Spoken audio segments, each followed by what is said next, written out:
I do love that song, but we got to get to business.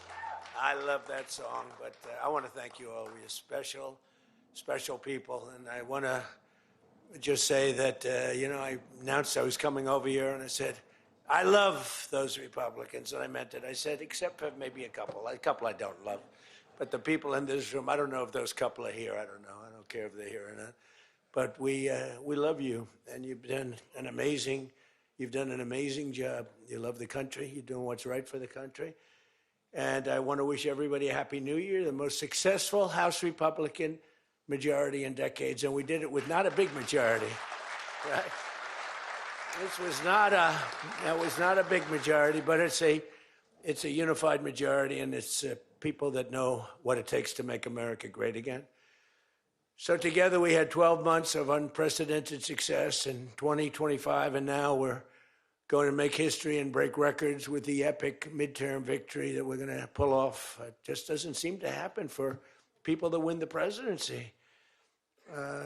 It's an amazing phenomenon. You win the presidency, and we sure as hell are having a successful presidency, I will say that. But even if it's a successful presidency, there's been nothing like what we're doing. We had a very good day 2 days ago, too. But even if it's successful, they don't win. I don't know what it is. There's something psychological, like you vote against. You can win by a lot. We won every swing state. We won the popular vote by millions. We won everything. But they say that when you win the presidency, you lose the midterm. So you're all brilliant people. Most of you are in this business longer than me. That makes me smarter than you, because look where I am, right? No, it doesn't. But I wish you could explain to me what the hell's going on with the mind of the public, because we have the right policy. They don't. They have a horrible policy. They do stick together. They're violent. They're vicious. They're vicious people, and they stick together like glue. They don't have a couple of the people that we have. A couple of people, not too many. Really very few. And that's why I want to just say that before we go any further, I want to express our tremendous sorrow at the loss of a great member, a great, great, great member, Congressman Doug LaMalfa, who passed away yesterday, as you probably have heard. And he was the leader of the Western Caucus, a fierce champion on California water issues. He was great on water. He wanted to release the water, he'd scream at him. And a true defender of American children. He was a defender of everybody. And our hearts go out to his wife, Jill, and his entire family. He voted with me 100% of the time. And by the way, he wasn't a 3 o'clock in the morning person. Do you know what I mean by that? Where the speaker goes, sir, could you call up? Could you call? I said, what time is it, speaker? Sir, it's 3 in the morning. Could you make a couple of calls? How many? 9. So I'd start calling 3 in the morning. I said, I shouldn't use any names. I'm just going to create problems. But hi, Jim, and I'm not talking about Jim Jordan. I never had a call 3 in the morning for him. But I said, hi, Jim, how you doing? I just called to say hello, 3 in the okay, sir. Sir, you haven't spoken to me in 3 years, and it's now 3 in the morning, so I know what you want. You want my vote? And usually almost always they'd give it. But they wanted to be called.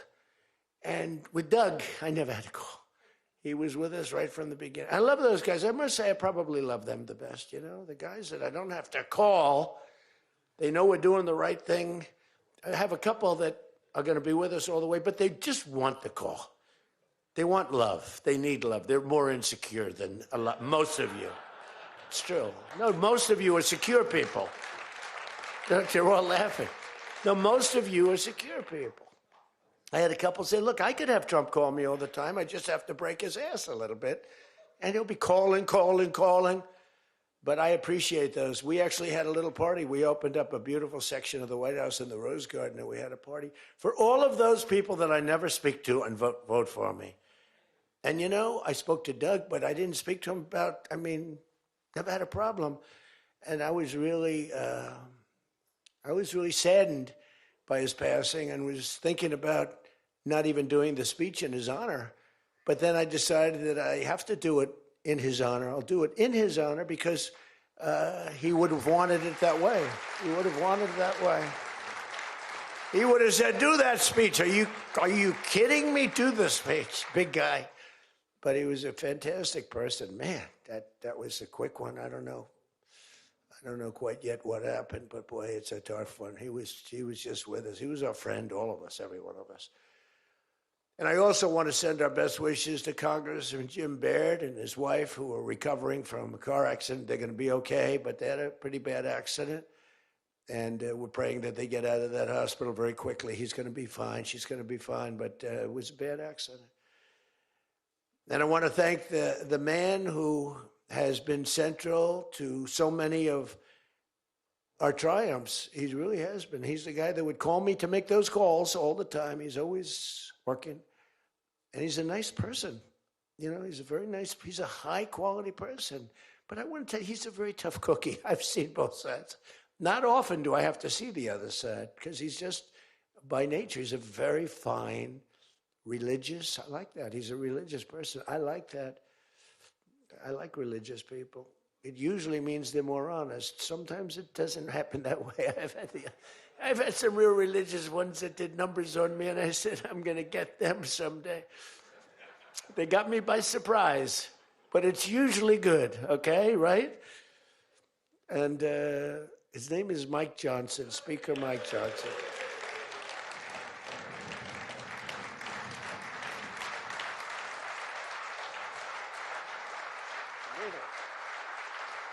He has my complete and total endorsement.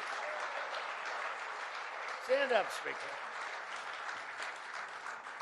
So, you know, but it is true. A lot of times they'll say, I wish Mike were tougher. He's tough. He's tough as anybody in the room, actually. But can't be tough when you have a majority of 3. And now, sadly, a little bit less than that. I mean, a little bit less than that, maybe. But you can't be Trump. You can't, I want you. You know, you make 10 enemies, 20 enemies. That's the end of that, right?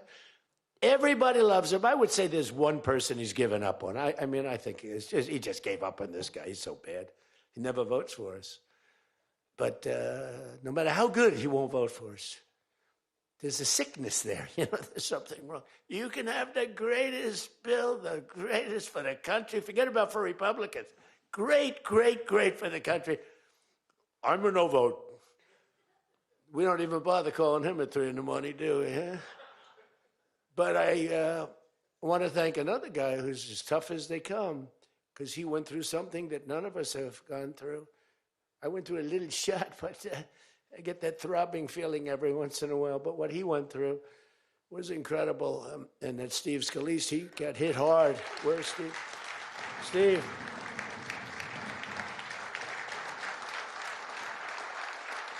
He's a tough cookie. He was dead. I went to the hospital. His wife was crying so much. He was a mess. Oh, yeah, she loves you. That's the only thing I learned about Steve, that he has a wife who loves him. Because I've gone to hospitals where guys are in bad shape, and the wife couldn't care less. She's waiting. She's looking for the next guy. Who's the next guy down the pike? Who the hell is the next guy? He's died. I said, it's so bad. Oh, yeah. I had one where the dog died and the husband died at the same time. I said, it's so sad. Yes, I love this dog so much. She couldn't give it, and the guy left her a fortune. Can you imagine? I shouldn't have left her anything, but she was much more concerned. It's true. Oh, the dog was devastated. The husband, he was like an afterthought. Your wife loves you, Steve. She's a great wife. Another one who has a great wife, Jackie, is Tom Emmer, right? Look at you. You have a great wife, but you haven't been tested like these guys. You haven't. We don't want to test her, right? She's incredible. She's a strong, beautiful, great person. She's a great person. She actually liked me at the beginning when we were having little fights. We weren't even having fights. We just didn't know each other. We didn't know each other. And I heard he said something negative about me. He was sort of right about the subject, but you're not supposed to say ever, even though you're right. But Jackie was saying, I'm telling you, he's a great guy. He's good. He's going to be a great president, blah, blah, blah. She was fighting for me. And now I love this guy. He's great. Jackie's right about, she was right about both of us, I think, right? But Tom has been incredible. He's incredible at what he does. He's a great team player. Your conference chair, Lisa McLean, is so strong and powerful and beautiful. Thank you, Lisa. Thank you.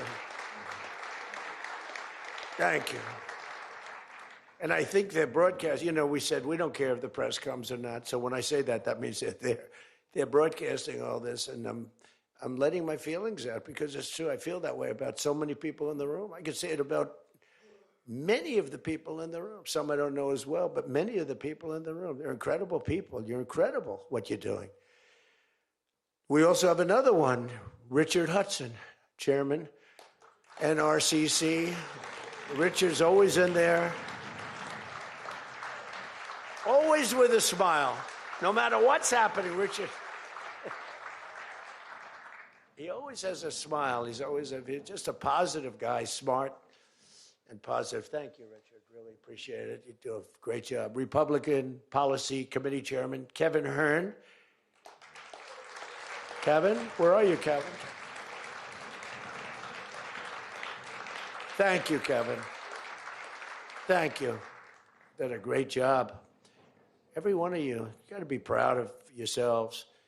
And basically the entire House Republican Conference. It's been really amazing what you've done.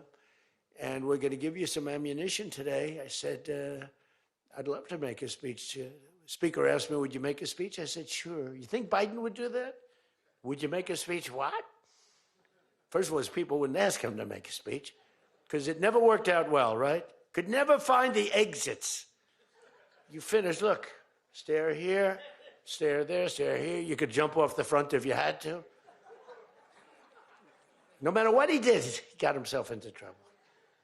So basically, they didn't ask him to, but if he did, it wouldn't be good. But it's good with me because, we have so much ammunition. We have ammunition. The problem is the fake news.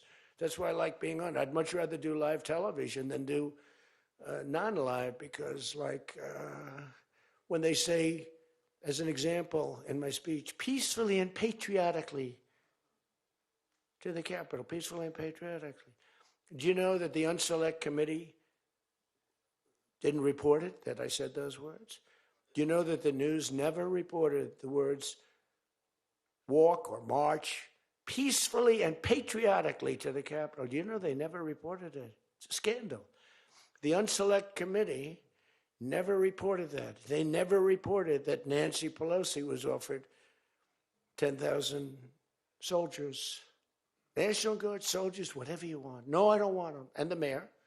The mayors were in writing. She was more honorable about it. But Nancy got caught when her daughter did a documentary. She's a documentariist. And she has her mother saying, it's my fault. I should have taken the soldiers or something. I saw that in the documentary. I said, whoa, this was a major story. Has she spoken to her daughter since that, But they just, they are vicious people, even on the attack. And it was an amazing military feat that took place yesterday. Think of it. An amazing military. The people are saying, well, thank you.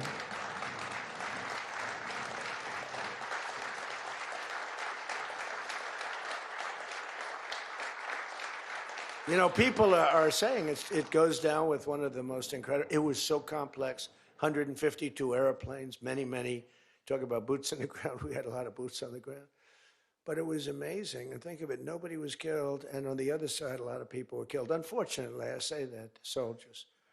Cubans, mostly Cubans, but many killed. And they knew we were coming, and they were protected, and our guys weren't. Our guys are jumping out of helicopters, and you're not protected, and they were. But it was so brilliant.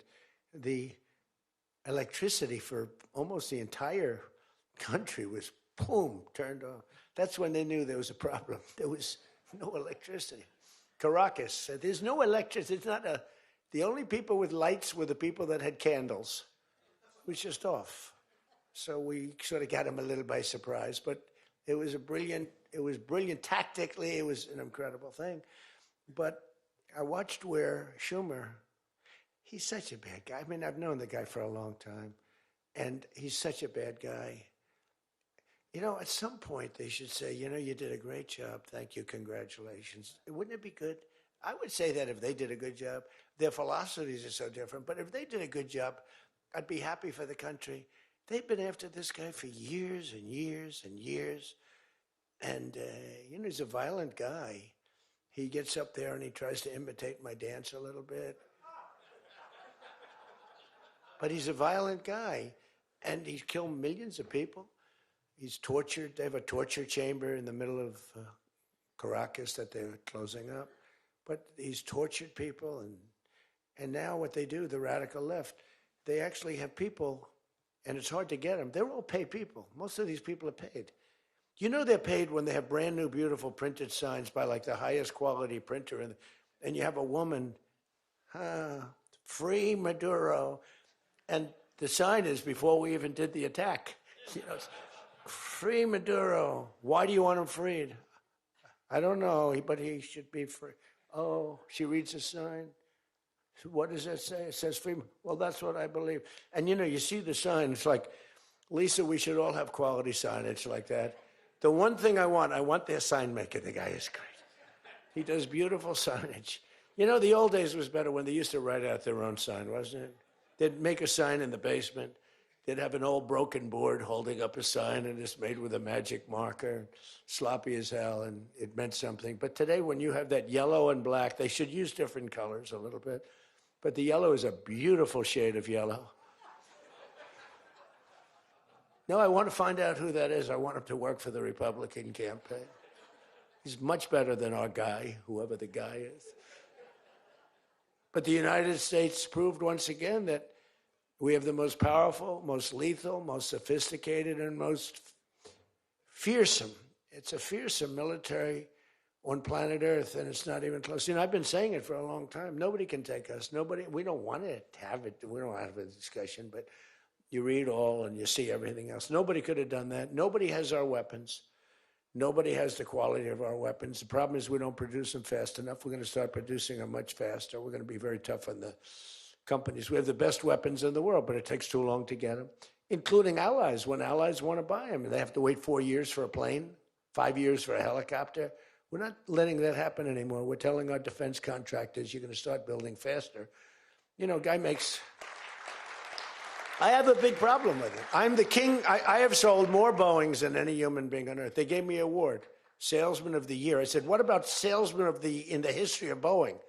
I've sold more Boeing planes than any man in history by far, probably over 1,000. Over 1,000 planes. I said, that's the good news. But why should they wait 3-4 years to get a plane? They should build them, get them immediately. The F-35s, it takes too long to get them. The Apache helicopter. I mean, I had India coming to me, sir, I've been waiting 5 years. We're changing it. We're changing it.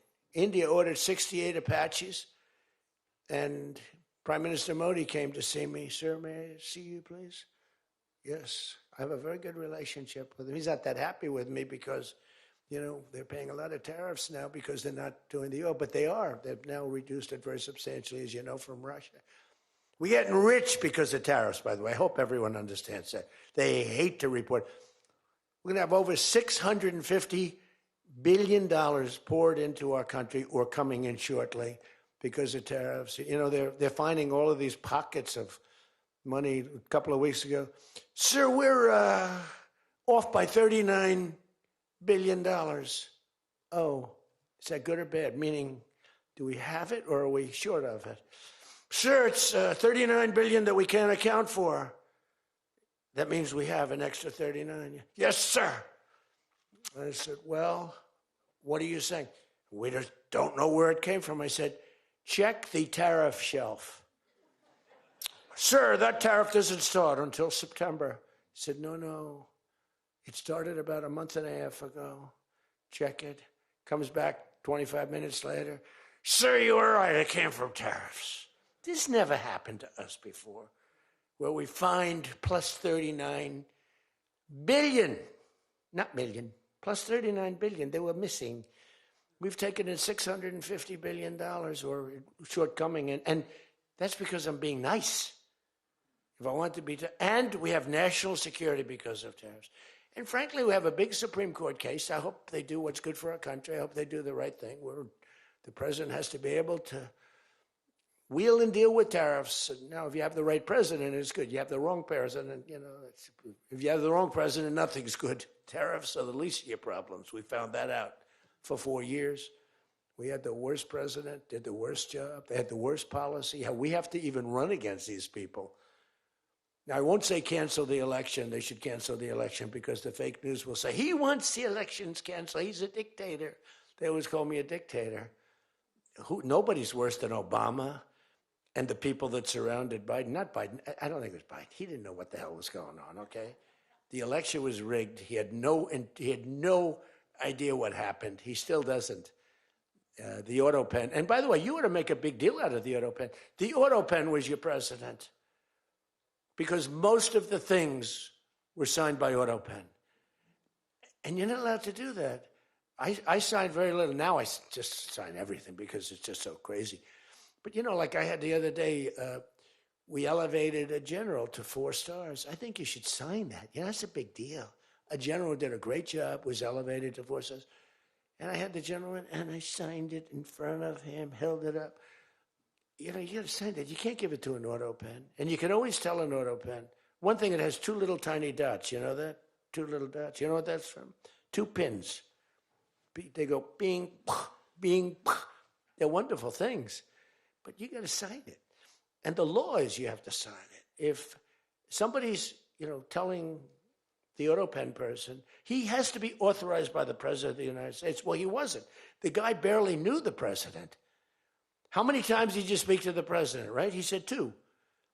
And they just spoke about the weather. It was like this. But he was never authorized to sign. And I think 95% of the things were signed by auto pen. You can tell because the auto pen is a nice, clean signature, and his signature's a mess. The only thing he signed was, which is nice, was Hunter's pardon. That's the only thing that we can find that he signed. Most of it he didn't sign. So somebody's sending papers to sign, and he wasn't the president. First of all, the election was rigged. You ought to have voter ID. You ought to insist on it. You ought to insist on it. Can you imagine? In California, they not only don't have voter ID, but if an official at the voting booths, which they don't have, by the way, because it's all mail, if an official, a voting official, even asks somebody for voter ID, sir, would like to see your identification. Do you come from our country? They put him in jail for tampering with the election. Okay? We got to straighten this out before it gets too crazy. California is more corrupt than any place. California is more corrupt than Minnesota. And I won Minnesota. Well, Tom's going, I think so. Well, it's close. It can't be proportionately, probably nothing's more corrupt, right? We got to win something. Yeah, right. He says you got to win. I'll tell you what, I did great there 3 times. I was surprised 3 times. Those elections are corrupt. They got you 1 time, too. But I heard a long time ago, but they got you. But they got to straighten those out. But we have to have voter ID. And when you confront a Democrat about voter ID, like in a debate or something, I said it a couple of times with Biden, and they're very embarrassed when they say, we want voter ID, voter identification. The only reason somebody doesn't want that is because they want to cheat. Our elections are crooked as hell. And you can not only win elections over that, and not only win future elections, but you'll win every debate because the public is really angry about it. And you ought to pass the SAFE Act, or whatever you're going to call it. Are we going to SAVE Act or the Save America Act? I think we're going to change the name a little bit. You're going to put that up for a vote? I think everybody in this room certainly should do it. And it's a bad vote for them because they're voting against things like voter ID and other things that are almost equal to voter ID. But when somebody says, no, we don't want voter ID, that means they're crooked. And the public understands it. You win elections with that. But I think it would be really important, Save America Act, if you would put that up for a vote. It's got my total endorsement. And all it is common sense things about the election. And they'll fight it like crazy because they cheat. That's the only way they can win. When you have policy so bad, when you have policy with men and women's sports, and they fight like hell for it. They still are. I saw the other day a person that you know very well, a congressman, was fighting like hell. And, you know, I was out the other day with somebody, and I was with an ex-football player. The guy was massive. His leg was like this. And a young woman who plays flag football, and she's very good, supposedly, as an athlete. She's smaller than this guy's leg, okay? And if they were playing football together, he wouldn't even have to run. He could just keep walking. They couldn't take him down. You know, the guy, he can't even believe it. But there are so many. They had a race, a long-distance race. They had champion men, women, you know, one of those marathon deals. The man finished 5 hours and 14 minutes and 36 seconds sooner. He beat the champion woman by 5 hours. It's so demeaning to women. It's so ridiculous, right? It's so ridiculous. The weightlifting, take a look at the weightlifting records.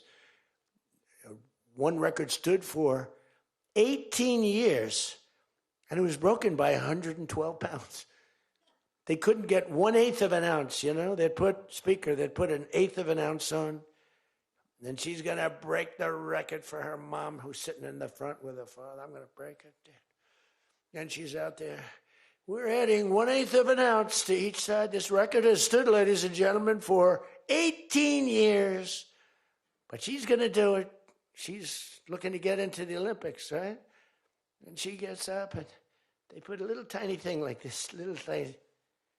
And my wife, by the way, my wife hates when I do this. She said, you know, she's a very classy person, right? She said, it's so unpresidential. I said, but I did become president. She hates when I dance. I said, everybody wants me to dance. Darling, it's not presidential. She actually said, could you imagine FDR dancing? She said that to me. And I said, there's a long history that perhaps she doesn't know. Because he was an elegant fellow, even as a Democrat, right? He was the attack by Japan, you know, he was quite elegant. But he wouldn't be doing this. But nor would too many others. But she says, darling, please, the weightlifting is terrible. And I have to say this, the dancing they really like. She said, they don't like it, they're just being nice to you. I said, that's not right. The place goes crazy. They're screaming, dance, please. But the weightlifting, but no, the girl gets up. And you see, I want to be more, but I have somebody watching. I want to be more effusive. I want to really, yeah. But she gets it, and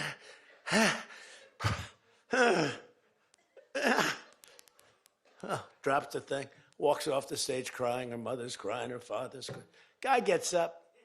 He said, have you lifted before? A little bit. And he walks up. Bing. He could have gone ding, ding, ding, ding. I think it was 112 pounds, right? It's crazy. Or the beautiful boxer. They have boxing now. And that they have a young gentleman who transitioned. He was a very good boxer, but he wanted to be a woman, which is, you know, to each his own. Because I want to be very liberal when it comes to these subjects. I'm trying to get that vote. It's not an easy vote to get. It's very tough for me to get it. But he transitioned, and he transitioned, and the girl was a champion boxer from Italy, remember? She got up, first round.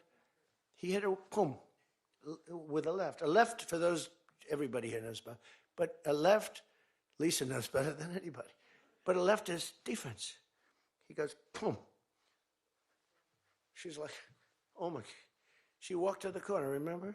She didn't go down, but she did everything else. But she said, I've never been hit like that before. I don't want to go out again. You can do it. You can do it. Bang. She walked off. She said, He happened to win the gold medal, that young woman. He won the gold medal. There were two transition people. They both won gold medals. The whole thing is ridiculous. You have policy on your side.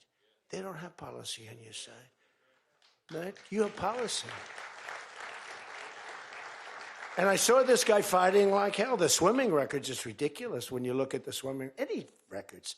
It's crazy. And it's so demeaning to women. Women are the, and for a long time, they refused to talk about it. They were embarrassed to talk about it. Now they do talk about it. They talk about it openly. But they have the worst policy on everything, open borders. We want open borders. They still want an open border. We did the greatest job ever on borders. And I think they forgot it. My guy said to me today, I have a great guy, Ross. He's the greatest speechwriter. He said, sir, let's not mention the border. Nobody cares about the border anymore. Can you believe it? This was the biggest, this was the biggest thing there was. It says to me, nobody cares about the border because it has a shelf life. I fixed the border. I fixed it in my first term, but now I really had to fix it. It was much worse, when I came into office. Millions and millions of people were pouring into our country. And I fixed it. And my guy, who's incredible, says, people don't want to hear it, sir. You've done that. The problem is people forget that I did it. They totally forget. They were talking about the other day, we don't like Donald Trump on this. We don't like Donald Trump on that. And somebody just out of the blue said, well, he did an unbelievable job. Who cares about that? They're saying, that's been done. What do we do about that, Mike? Everything you do. It's almost like, what have you done lately is the way you have to run your life. In other words, I could have the most unbelievable 4 years, and I guess I'm not allowed to run. I'm not sure. Is there a little something out there that I'm not allowed to run? But let's assume I was allowed to run. I could have, there's going to be a constitutional movement. No, I could have the most unbelievable 4 years. Everything was great, but in the last week, I made a little slip up in something, and you lose the election. It's like, so we can't let them forget that we did such a great job on the border. By the way, Venezuela, everyone, they're marching in the streets. They love it, except in New York. I mean, where they find these people? These people, and they're not these people are a mess. I know it's not nice to say that. These people are a mess. Where do they find these people? They're the worst looking people I've ever seen. They got hats that are all frayed and they look like, they're all paid. They don't even know what they're talking. When the reporters don't interview them because they know that it's, the press is so anti. It's hard to believe the press could be so anti because it's all common sense. It's not, we're conservative, whatever. Doesn't matter. We're all common sense people. It's not even conservative, it's common sense. But the press has no credibility whatsoever. Think of it. I got 97% bad stories on one network, 93% on the other, and I won in a landslide. You know what that means? The press has no credibility. That's all it means. And we got to keep it that way. So I don't talk too much about the swimming, the weightlifting, the boxing. I don't talk about it. You know why? I want to start bringing it up about a week before the election because I don't want them to correct themselves.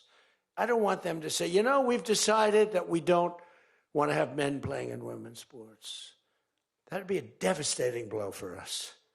Because that's, they say it's an 80-20. No.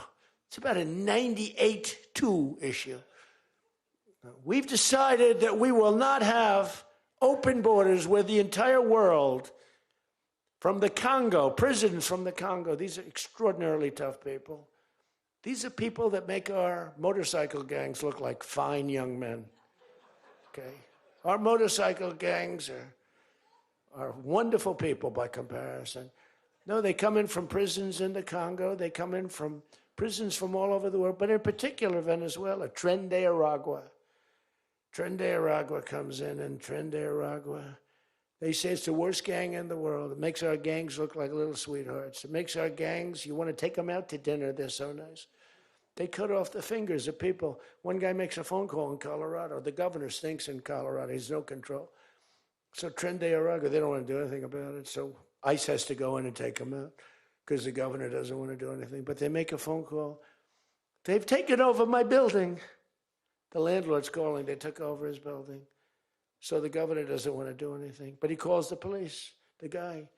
They come in. Did you call the police? This is Trinde Arug. We're talking to the man that owns the building. Did you call the police? Yeah. Boom, they cut off his fingers. If you call him again, the next time your hand comes off. Can you believe it? The guy's walking around, his fingers were cut off. And these are the animals that we're throwing the hell out of here. Washington, D.C. is now the safest city in the country. And you people know that better than anybody because you were, I mean, think of it. You're in Congress, you're respected people, you're afraid to walk outside.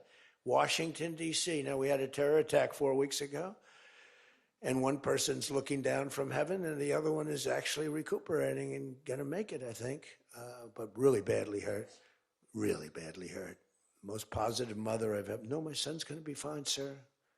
The mother was telling me that the night of the attack, I went just like I went to you. I spoke to this incredible woman. Sir, everyone's praying for my son. He's going to be fine. The doctors thought she was, just hoping against hope. There was no chance. And 2 weeks ago, he got up and started walking around. It's amazing, actually.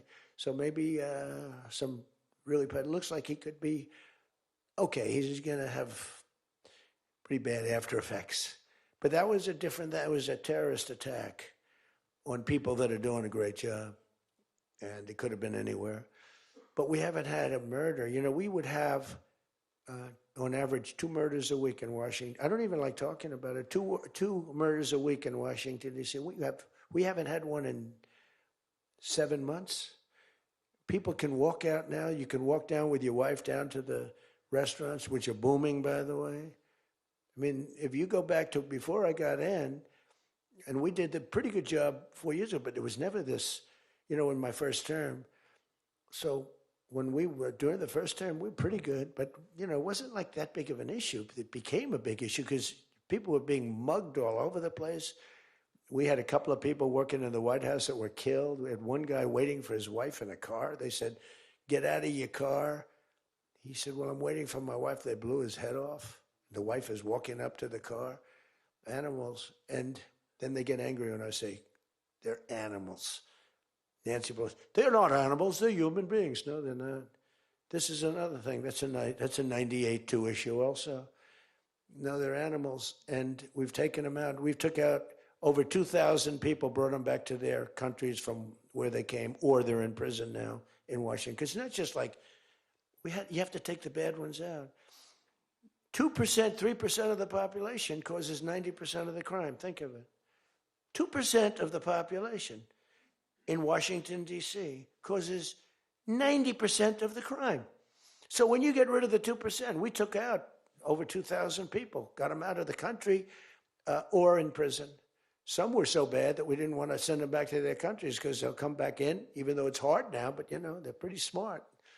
They're sick, but they're smart. But you're now living in one of the safest cities in the country. It's a great thing. You can walk to the restaurants. Restaurants are booming. New restaurants are open. They were all closing. You wouldn't have had a restaurant. And I don't know about you, but to me, those soldiers standing there look so good. I'm not going to feel safe walking down the street without them. I don't think you would either. Even though, we took out so many criminals, I just feel better. To me, they're beautiful. I look at these soldiers. And you feel safe. You feel safe. I don't think if we took them out, even if the crime wasn't much, it would definitely be more. We did a great job in Chicago. They don't want to talk about it. We, against all this slob of a governor, this stupid slob, who's the family threw him out of the business. He was a dope, and the Pritzker family. But they threw him out of the business. And the mayor, he's a low IQ person, extremely low IQ. We should give everybody, like, these competency tests, right? The cognitive, they call it cognitive. I'm the only president that went for cognitives. I think every president and vice president should be forced to take cognitive exams, mental tests, like, are they intelligent? Wouldn't it be nice? Do you think Walsh could pass a cognitive test, as an example? Do you think Kamala could. I don't think Gavin could. He's got a good line of crap, but other than that, he couldn't pass. I mean, here's a guy who didn't want to have water coming down from the Pacific Northwest. Why? You know, they have a little tiny fish, this big, it's a little tiny fish. Not doing well. You know why? No water. They're sending water. It's too much. It's killing the fish. So they cut it off. And then they have 25,000 houses burned down. They don't know why. No, I think, I believe in it. I'm the only one that took a cognitive test. I do, it's the worst. If I don't do a medical exam, because I've had times where I went longer, because I'm busy. If I don't do a medical exam, they say, Trump's not doing an exam. There must be something wrong with him. If I do the exam, they say, why did he do this? Why did he do this part of an exam?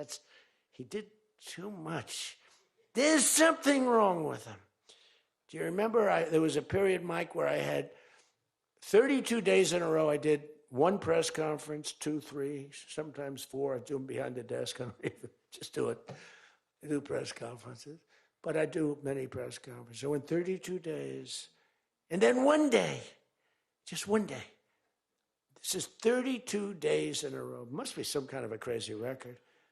Then one day, do you remember I didn't do one? Because I took Kai, my very brilliant golfer, beautiful young lady who swings the club so beautifully. She's a great scratch golfer and loves playing. Grandpa, would you take me to play golf?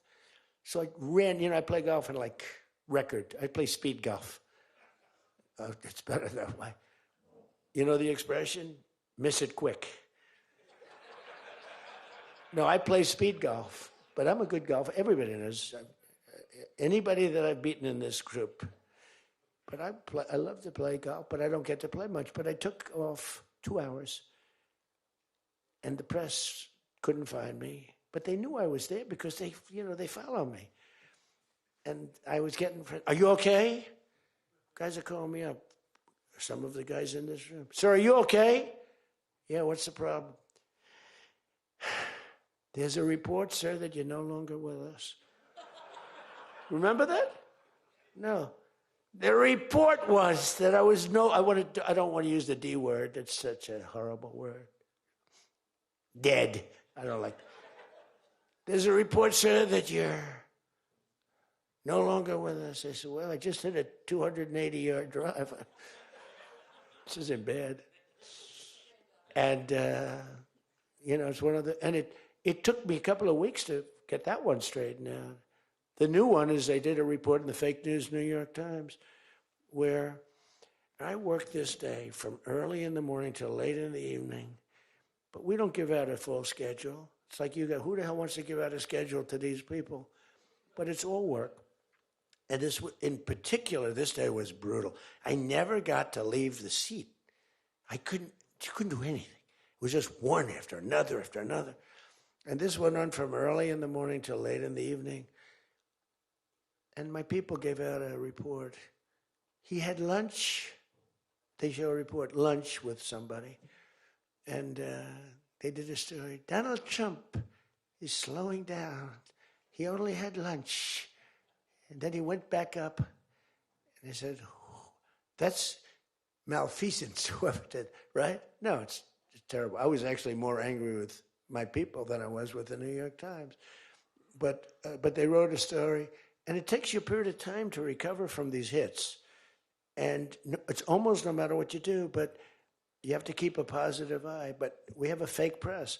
We did a thing that's so incredible on medicine that nobody has ever done it. Reducing favored nations, most favored nations, we reduced the cost of medicine at levels that have never even been dreamt of before. We should win the elections on just that thing if we did nothing else and went home, go home. We did favored nations where we're bringing down the price of a pill. As an example, in London, the pill sells for $10. In New York, it sells for $130. That's 13 times as much. Most favored is I want to pay what the lowest nation in the world is paying. everybody knew about it, but nobody had the guts or the stamina to do it, or the respect from other nations, but I do. And then you also had to get the drug companies. The drug companies were not easy, but they were much easier compared to the other nations. So the other nations used to tell the drug companies, we're not going to pay more. You kept it for years the same price. Everything, we just kept going up, up, up. And finally I had the drug companies and I said, listen, fellas, you can't do this. Can't do it anymore. I'm not going to let it. We're going to do it, and you're not going to do it. And I did things to them that were brutal, but I really found out it was the nations that were so tough. So when France was told that the pill will go from $10 to $30, it's a big increase, right? But it's not really. And that ours would come down from $12 or $13 down to $30. So theirs would go from 10 to 20 or 30, and ours would go from $13 down to, meaning $130 down to 20 or 30. So it's a huge drop for us. Now, depending on the way you calculate it, it could be thousands of percent down. It could also be 90% and 80%. You know, there's two ways of calculating. I don't know if you know. They said Donald Trump exaggerated. Now, there are two ways of calculating it. But calculate it at 80, 90%. But the other way is more accurate, like 900%, because that's what it really is. But there are two ways, but use to be generous, 90%. There hasn't been a reduction in 28 years, except for the 1 year where I got it down 1/4%, and I had a news conference. I was so proud of myself. The drug prices, prescription drugs, are going to be down by thousands of points, thousands. On that one item, you should win this election. The New York Times barely wrote about it. The other papers barely wrote about it. Nobody even knows that the drug prices. Now, people will say, you don't mind if I don't read this crazy teleprompter, do you? Because, do you mind? Because I have, it's called standard. But these things are so important because you guys got to get elected. Because if you don't get elected, we have a country that's going to go to hell. So we can't play games. Ladies and gentlemen, the sun will rise tomorrow, and when it rises, we don't need this bullshit. We need to talk about favored nations. And your numbers are coming down at levels that nobody's ever seen. We inherited high prices.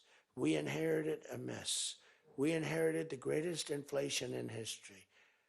And you know what was knocking it down? The bad economy that we inherited. We inherited bad. We now have the hottest economy in the history of our country. We have $18 trillion being invested in the United States. You have, every one of you have car plants, AI plants, plants of all different types. Because of tariffs. I hope we get the good ruling from the Supreme Court. I only hope we do, because it's given us tremendous national security. So let me just finish up, because I weave. I love to weave. If you ever weave and don't come back to the point, then that's a problem. Then you say, but when you weave and you go here and boom, boom, boom, always coming back, then you're in good shape. But what's happening is, by doing what I did, we're getting numbers that are so low. But what did I do to the countries? I said, France, your health care for prescription drugs is going to go up triple. It's going from $10 a pill, just as an example. I called it the fat drug. You could say the fat drug, Ozempic. Ozempic is $80 in London, and it's $1,300 in New York, the fat drug. A friend of mine called me up. He said, what the hell is going on? A very rich guy, but I said, the fat drug doesn't work on you. Why are you even taking it? The drug has failed miserably, but he's a very loud, boisterous. He's not a bad guy, not a great guy, smart as hell. But he's a very rich guy. This drug, he could have paid millions for it. It wouldn't have mattered. But he said, in London, I'm paying $80. In New York, I'm paying like many times more than that. What the hell is that? That's because of what's happened. Because the nations held us back. So the drug companies, I had made a deal with them. You're going to do it? They said, whatever the nations agreed to. The nations were a bigger problem than the drug companies. So I said, you tell me they'll never agree, sir. I said, 100% they will. 100%.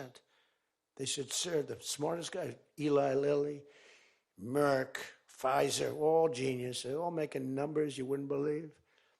The defense contractors are making more.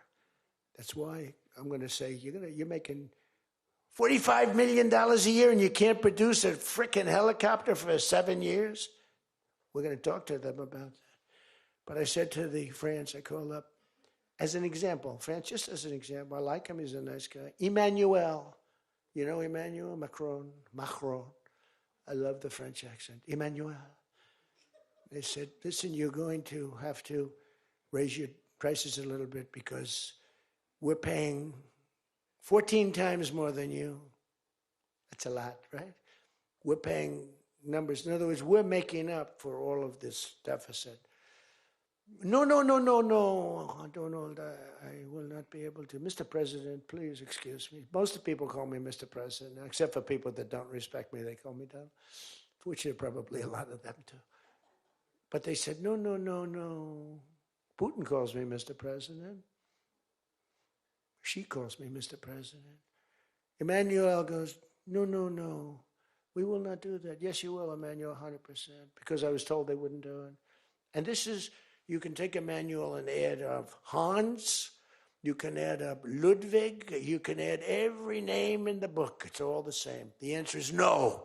We're not going to double our drug prices. Not for you or anybody else. I said, yes, you are, 100%. We are not going to do it. No, you don't understand. 100%. You're going to do it and you're going to like it. They go, I don't understand. I've told you 5 times, why do you keep saying you're going to do it? Because I'm always right about, Trump is right about everything, right? I said, Dad, Trump is right about it. I have been right about everything. Got to keep it going. Is there wood up here? Hold it. I always like to, just in case. Trump was right about everything. And I said, so you're going to do it, Emmanuel? No, I'm not. I said, okay, here's the story, Emmanuel. If on Monday you haven't agreed to every single thing that we want, I'm putting a 25% tariff on everything coming out of France, including your wines, your champagnes, and everything else. No, you cannot do that. I said, I can do that, and I will do that. Even for national security, I'll do that, but this is for medical security, and 100%. Now, let me explain. The tariff I'm imposing on you is 42 times more expensive than what I'm asking for you in return. So you can either have a 25% tariff added on to you, like I did with China on fentanyl. I put a 20% penalty tax on China, and it's drying up because the tax is far more than they make with fentanyl. But with the other nations, I said, you're going to do it. And you know what he said? You can't do that to me. I said, yes, I can. Don't worry about it. It's not going to be that bad. You just have to explain it to your people, your 39 million people, that, by the way, don't vote by mail. They vote on paper ballots. They tried voting by mail, and there was fraud all over the country. We're the only country that votes by mail, essentially. You know that, right? You know, Speaker, that's another thing. We're the only country that's stupid enough to vote by mail. Even Jimmy Carter's commission said, don't do it. But just to finish so that you won't say he wanders. Emmanuel said to me, Donald, you have a deal. I would love to increase my prescription drug prices by 200% or whatever. I would love to do it. It'd be such an honor. Whatever you want, Donald, please. Don't tell the population. Please, Donald, I beg you. Every country said the same thing. No, we will not do this. Some were strong, some were very nice, some were rude. But they all said one thing, no, we won't. And within, I'd say on average, 3.2 minutes, they were all saying, we would be honored to quadruple our drug prices. So we would be honored to quadruple our prices if that's what you like. We want to make you happy. Okay. Therefore, I will not charge you a tariff, and you're going to increase your drug prices by 3 times what they were paying 2 days ago, right? And we have now favored nation. You think Biden could do that? I don't think so. Think Biden ever thought of it? Now, everybody's wanted favored nations, but everybody knew it was impossible to get the countries to agree to it because they wouldn't have done. And they've been doing this for 40 years or whatever it is. We were subsidizing the entire world. That's just one of the many things we're giving. But you should take that thing. That's going to save. Now, that also, when you add that to healthcare, your drug prices are much lower than what you projected. So we're going to reduce healthcare by a lot. One other thing. On healthcare, it's never been our issue. It should be our issue. We had a very nasty vote from a couple of people. I guess Collins, I guess Lisa Murkowski, and I guess a man named John McCain. Remember? Thumbs down. You remember. He said, I'm all for 10 years he campaigned. I don't want to be nasty, but for 10 years he campaigned on Obamacare. We're going to destroy Obamacare. We're not going to do it. And then we're going to terminate it. And then it was a little surprising. We could have had health care, good health care. Obamacare is bad, and the people understand it's bad, and the premiums are horrible. But one thing I've learned a lot about health care. I found health care sort of like not of tremendous interest, but it was very important. And I made it of tremendous interest. So I made a statement a couple of months ago because I saw the numbers. I said, boy, because, I like to see what's going on. That's one of the reasons. By the way, we set an all-time record again today. We have the highest stock market in the history of our country by far, every single month. That's another thing you should camp. They like to demean that. What the Democrats, well, that doesn't mean anything. That's just, no. That means jobs, and it means 401ks, because a lot of people have 401ks. And they have, best lawyer in the room, the best, have 401ks, and they have 401ks like, I had a young policeman. I told this story twice, but it was the same thing. This was a recent case. I had a case years ago because I had a great economy. We had the greatest economy in history during my first term. My first term was a tremendous success. But again, nobody wants to talk about that. We rebuilt our military. We did things that nobody could have done. We did a great job. This term is blowing it away. It's blowing every term. There's never been a president that had a year like this, especially a starting year. And we should win based on that too, all things. But the 401k, so there's a policeman, and he comes up, and he was guarding me along with lots of other people. Sir, I want to thank you. What? My wife thinks I am the worst investor in the world. And for the last year, she thinks now I'm Warren Buffett. She said, you're smarter than Warren Buffett. You're a better investor than Mr. Warren Buffett, sir. I said, how's your 401k? It's doubled. It's going up. It's going up. I said, just relax. But 401ks are through the roof. Those are us. Those are the people. We have the highest stock market in history. 47 days out of 11 months. We have just a piece of the last month left for the first year.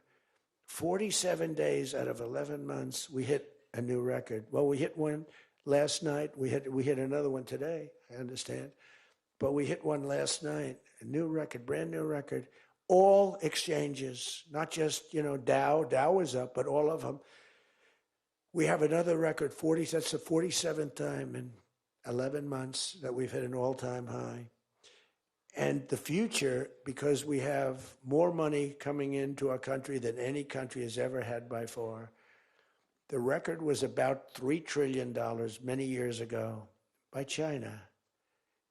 We've got $18 trillion pouring into our country. You know why? Because of tariffs. Because if they build a factory, they don't have to pay any tariff. But if they make it in another country and they send it in, they have a very big tariff to pay. So they can't pay that tariff. So what they do is they come in and they're building. By the way, this is what China did to us for many years. It's just reversing it. Other than we have a great product. We were losing our product though. Tell you what, if I had lost this election, if you had Kamala, it's the same thing, Joe and Kamala, I call them equals. If you had Kamala come in, I believe that our country would have been Venezuela on steroids. I used to say that during the campaign. If I don't win, we're going to have Venezuela. So we have 18 trillion coming in. I think we could hit 20 trillion by the time the year is up, right? It's less than 1 year, 18 trillion. The record is $3 trillion. $3 trillion is a lot of money. 18 trillion is not even thinkable. That's all investment. That's building factories. That's building plants. You know how many car factories we have? Half of you guys are having car factories where you are. Louisiana is doing great. Georgia, right next to you, is doing great. Hello. Nice guy. All nice people. Actually, in this room, I can't see it. Is there anybody I'm supposed to dislike in this room? I think that a couple of people maybe didn't show up. There's only one that I really dislike. I mean, the same person that Mike gave up on, because there's something wrong with him. He's a sick person. But there's only one, really. The others, you just have to understand them. You know, they have some problems too, but you just have to sort of go with them and understand them, feel sorry for them, advise their family, are they okay? Because what we're doing is right. But $18 trillion, car plants being built. I was in Japan. Somebody admonished me, he shouldn't be traveling. I don't like to travel. But when I travel, I make a lot of money for the country, not for me. For me, I don't care. I have a much higher purpose. I have plenty of money. I don't need money. I don't want money. I want to make money for the country. And like I did with Intel. Intel came in. They had a problem. I said, I can solve the problem, but I think you should give the United States 10% of your company. He goes, whoa. I said, yeah, I think I can help you with the problem, but you got to give the United States, not me. Sometimes I'll say, give me, but when I say me, I'm talking about, I'd love to accept it, but I don't think that law enforcement would like that, right? I'm very cognizant of law enforcement, perhaps more than anybody in history. Actually, a friend of mine who's really smart said, you know, you've got to be the most honest guy in history. Because you have been examined, your books, your records. I have a big business. Every record. I had these Democrats hired the biggest accounting firms, the biggest law firms, the biggest. I went through years of abuse. And here I am. They didn't find anything wrong. Remember? We want his tax returns for years. We want his. Finally, the Supreme Court, shockingly, I'm the only one. This couldn't happen to anybody else. You have to give your tax returns, right? I gave my tax returns. They're from here to here. It's a big business. It's a great business. And I built a great business, like much bigger and better than anyone even understands. But I gave my tax returns. They go from here to the ceiling practically. They got them. Headline, Trump to give tax returns. Supreme Court ruled I had to give my tax return. Can you believe it? Everyone said, you're not supposed to do that. And by fighting, they think you're trying to hide something. You know, naturally. I gave my tax returns. That's the last we ever heard.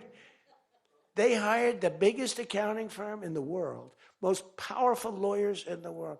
They spent millions and millions of dollars going over those returns. There hasn't been one story that I did anything wrong. So this friend of mine who's highly sophisticated, rich guy, smart guy, said there's nobody that I know that could have gone through an examination like that and not ended up in prison. Nobody ever had to suffer like I did. Nobody ever did that to anybody else. You know, there was an expression, Andrew Jackson was the most abused president in the history of the United States. You know who second was? This is before me. You know who second was? Abraham Lincoln. But he had a civil war, so we have to give him a pass. But Andrew Jackson was treated horribly. He was a great general and a good president. So bad that his wife died. I mean, his wife died. They were horrible. But I just saw a report came out the other day. I blow them away. He never got impeached twice. get impeached twice on nothing, on a perfect phone call, remember? Perfect phone call.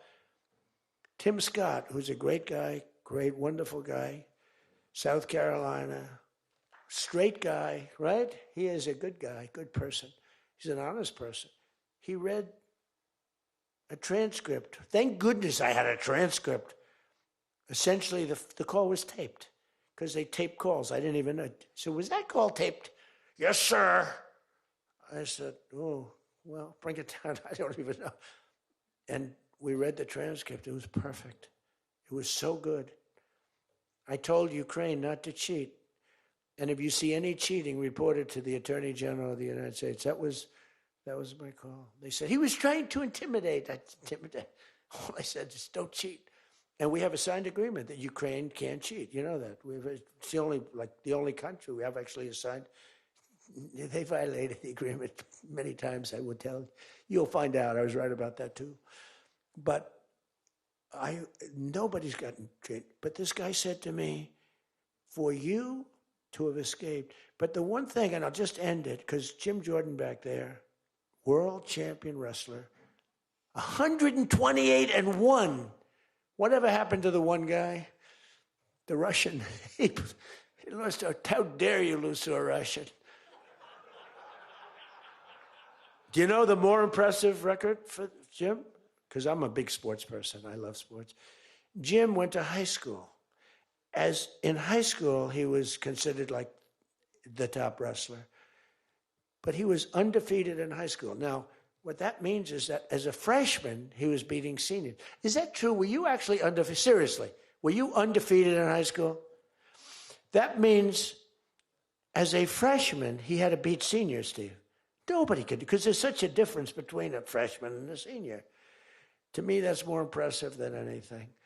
But I'm also impressed with his fight. Now we have to close the deal, Jim. We got to close the deal. Close that deal. So,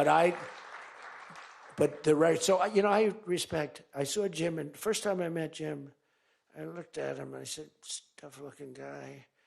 But I noticed the ears, they were a little rough. They were a little bit of a rough. Some people would say a little cauliflower on that ear. They said, Jim, have you wrestled before? Yes, I did. Where? Was it Ohio State? Something like, he was an All-American at Ohio State. I said, yeah, I could sort of tell. I look at the ears and I can sort of tell. But have you had plastic surgery on your ears, Jim, now? Because they look better now than they did the first time. They've healed over the years. They've healed. Actually, now you're wrestling with probably much tougher people, the radical left lunatics, right? But anyway, so I just want to leave it by this. I want to say that you are great people.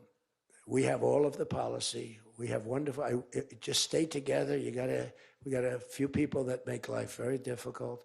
They don't have that. I used to say they don't have a Mitt Romney in their midst. I mean, Mitt Romney was very difficult. You know, he was almost like, for them, he was on the Senate side. But we have a couple of people that are really bad. I mean, they're bad, but maybe they'll straighten out. Maybe somebody in the room can sit them down and straighten them out, because what we're doing is the right thing for the country. We're not Republican or Democrat. We're doing the right thing for the country. If you look at what we're trying to solve the healthcare problem. We're trying to get better healthcare at a lower price. I mean, that's a good thing, right? And the one thing I learned, and just in concluding, and I said it like a month and a half ago, and it was the number one thing in the country. Even the fake news covered it. They tried to put a negative spin on it, of course. I said, I read a story about insurance companies making a fortune. A fortune. Their stocks were up 1,700%. Who invested recently in a stock that's up 17? And that's because the money that they're getting from Obamacare is massive. And the government generally. That means they're making a fortune. And as soon as that, because I have a natural, I don't want to say it again, but I have a natural business instinct. I do. I've always done things. I've done some things that people said you're crazy and I made a lot of money with. I've done a lot of things that were good. I have an instinct, right? Somebody said, he's got the best political instincts of any politician in 150 years. I said, no, I don't. I really don't believe I do. I think I have good instincts. I have common sense. But they said that it was a very complimentary statement, but I don't believe that's necessarily right. But I do have good policy. I have good common sense. And maybe they wheeled that into instincts. And I did become president, so can't be that bad. And I never did it before. Don't forget, I ran for president. I had a politician telling me very strongly, they said, sir, I've run for office 20 times and I've won 17. And I know what I'm talking about. This was at the very beginning of my first time. I said, well, I've only run once and I won, but I won for president. He said, you got me on that one. He's actually sitting in this room right now, that son of a gun. He knows who I'm talking about. He was giving me a hard time, but he's turned out to be a decent person. Not the best in the room, but a decent person. He's not my favorite in the room, but he's decent. But we have one thing that's really strong. Uh-oh, it's a fake news. Pulitzer Prize, right, Doug? Pulitzer Prize. He got one for the bullet. He had the bullet, but he got how many Pulitzer Prizes? 3 Pulitzer Prizes, and all talented guys. These are great guys. I don't like the people back there as well. These are the ones that take the pictures. Make me look thin for a change, Doug. You're making me look a little bit heavy. I'm not happy about it. But one thing I did see and find out in the last 2 months, when you tell the people that we want the money to be paid to the people so the people can buy their own health insurance and health care, it's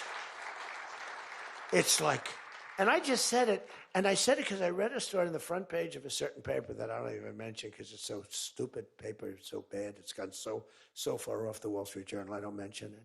I refuse to tell you that it's the Wall Street Journal. They've lost their way. This is not the Wall Street Journal of old. But I read a story on the Wall Street Journal, and it said that the insurance companies are making so much money. They weren't demeaning them or anything, and I guess as an investor, you're happy.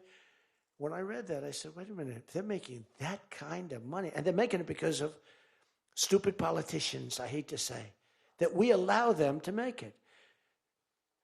If you guys can get in a room, because, we don't have that as one of our issues. It's the only thing they have. They're lousy at it. They came up with Obamacare. We tried to fight it. We almost had it won, but we didn't get 3 votes. We should have gotten them. But here's, you want to turn this thing, you work on favored nations, you work on borders, you work on all of the things that we talked about, but now you take the healthcare issue away from them, and they want to fight it. You know why? They're all owned by the insurance companies, and they cannot fight it successfully. There's nothing they can do. That's like almost the voter ID thing. When they try and fight, I watched a guy trying to explain why we shouldn't have voter ID the other day, and the guy was a fool. He looked like an idiot. This is the same kind of an issue. Let the money go in the healthcare account or however you do it. Let the money go directly to the people. Now, you have to be a little flexible on Hyde. You know that. You got to be a little flexible. You got to work something. You got to use ingenuity. You got to work. We're all big fans of everything, but you got to be flexible. You have to have flexibility. I came out with a statement. Let the money go not to the big fat cats and the insurance companies that made 1,700% over the last short period of time. Let the money go directly to the people where they can buy their own health care.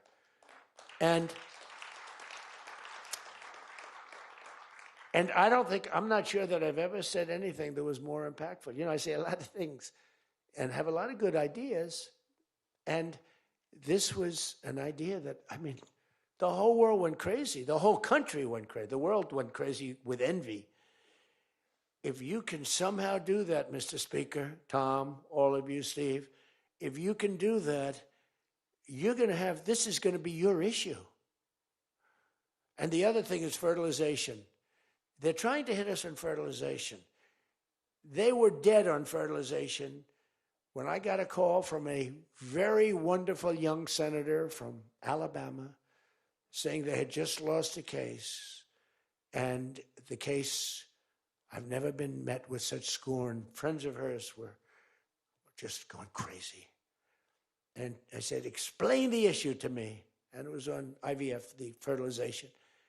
A judge ruled against and said all fertilization places have to be closed down, like immediately. It would have been a disaster. And fortunately, I picked it up, and we owned the issue. But now I understand they're trying to make a case on fertilization. You can't let them do that. Very important issue. All of these issues are very important issues. But you can own healthcare. Figure it out. Let the money go directly to the people. It goes in a healthcare account. There are numerous things you can do, but you have to let no money for the insurance companies. I'm going to meet with the insurance companies. I said, I'm going to meet with them because I met with the prescription drug companies. And that's when I found out what was going on with the fact that we were paying 10 and 13 and 14 times more money than Europe and other places. I learned that at the meeting. Now I'm going to meet with them in a few days. I'm meeting with them all, 14 companies. I'm meeting with them all. I'm also meeting with oil companies. Let's go. You know what that's about. We've got a lot of oil to drill, which is going to bring down oil prices even further. But if you can come up with health care, remember this, where the money goes to the people, you have just owned, they can't fight it. They're owned by the insurance companies. You guys don't get money from the insurance companies. They do. They get a massive amount of money. It's their biggest donor. They're going to try and fight you, but they can't win the fight. If you explain it, the money goes directly to the people. That's going to be your issue. The other thing is energy. Your energy prices have come so far down since I'm president, and nobody wants to. I saw on television, energy prices are down 3%. No, they're not down 3%.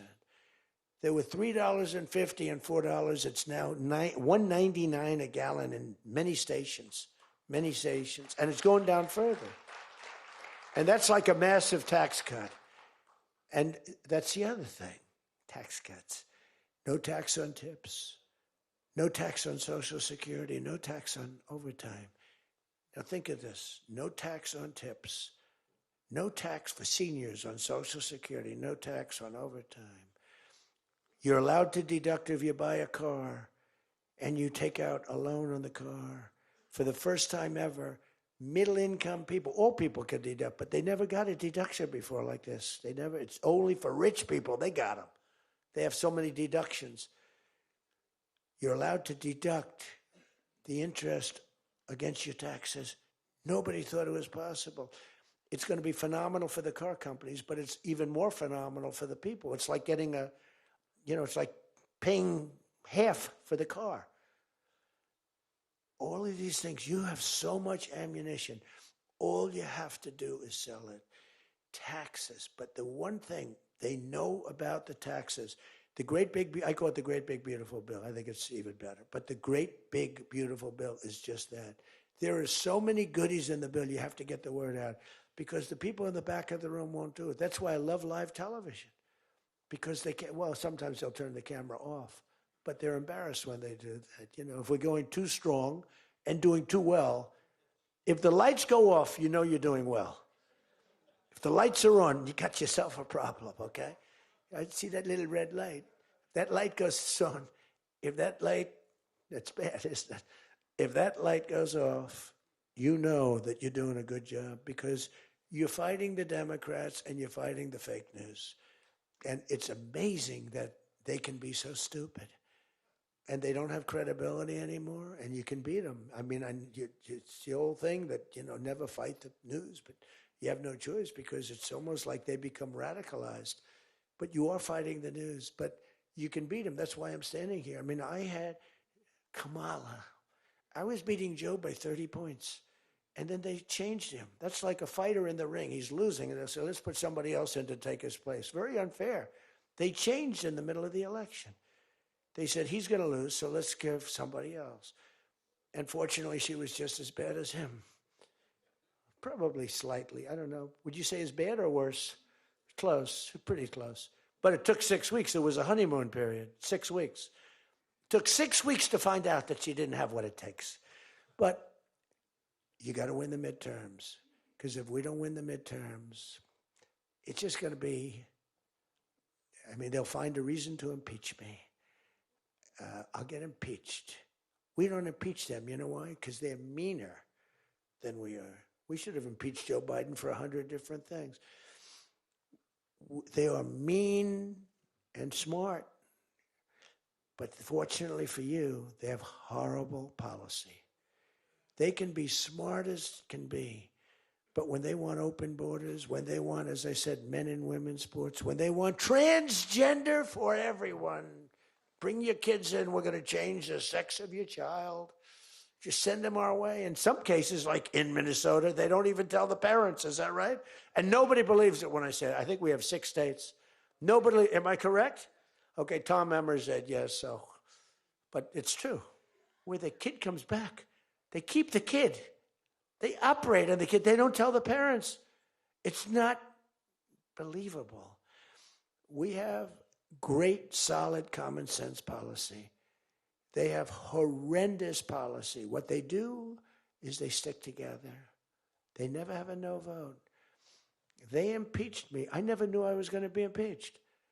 I get a phone call. You just got impeached. I said, what does that mean? It took them 10 minutes.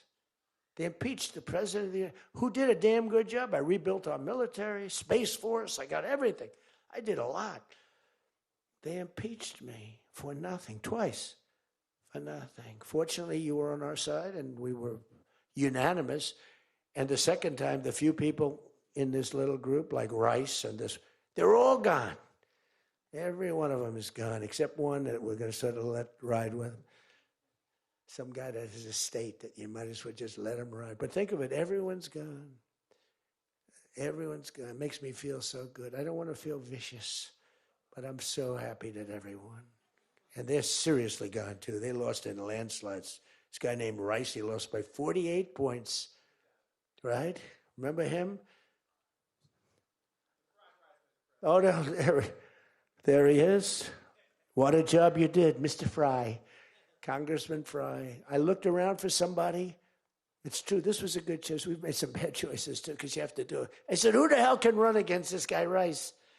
It was a Trump plus 40 district. They had riots around his house that night. You know, he voted, I vote to impeach.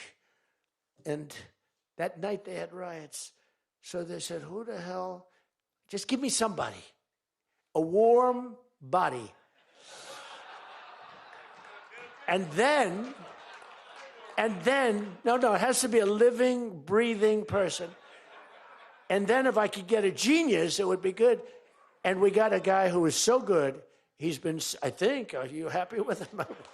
I think so. Stand up, bro. He's great. I said, where does he come from? He's like a senator, state senator or something. I said, all right. I spoke to him one time. I said, you're accepted.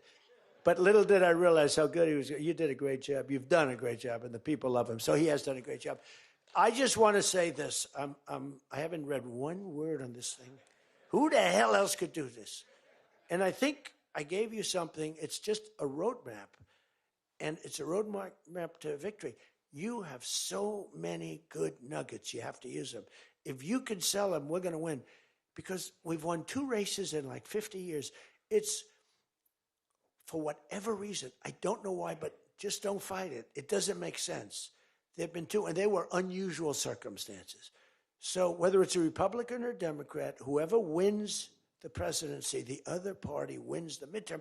And it doesn't make sense, because we've had the most successful year probably in the history. They say, and now you add what happened essentially yesterday, we've had the most successful first year of any president in history. And it should be a positive, and make it a positive. So with that, I leave you. I do. And I started by saying I love you all, and I'll end by saying I love you. You're amazing people. What you do for this country is incredible. And thank you all very much. Thank you. Thank you.